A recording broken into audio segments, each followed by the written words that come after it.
જે રીતનું અહીંયા આ સંકુલ જીંગવીભાઈ અને એમની ટીમે જે રીતે આપના જીવન ઘડતર માટે જેનું વાતાવરણ, એની વ્યવસ્થા અને દીર્ઘ વિચારો સાથે જે નિર્માણ કર્યું છે. વર્ષો પહેલા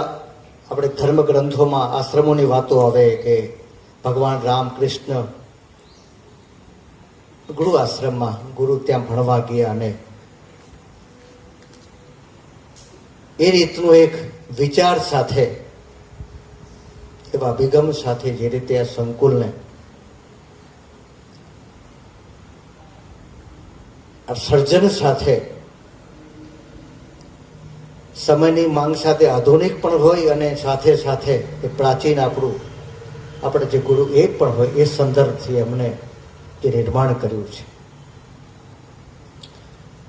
વિસરાજી જતી આપણી સંસ્કૃતિ, વિસરાતું જતું આપણું આદર, સ્નેહ, આપણા જીવનની ઘડતર, બધી જ વસ્તુને ફરી અહીંયા આવ્યો કે યોગ પણ થાય છે, વ્યાયામ થાય છે, કુસ્તી, બધા જ રીતે અને બધી જ પાસામાં આપણું ઘડતર થાય એવા ભાવોથી આ રીતે સુંદર જે વ્યવસ્થા ગોઠવી છે.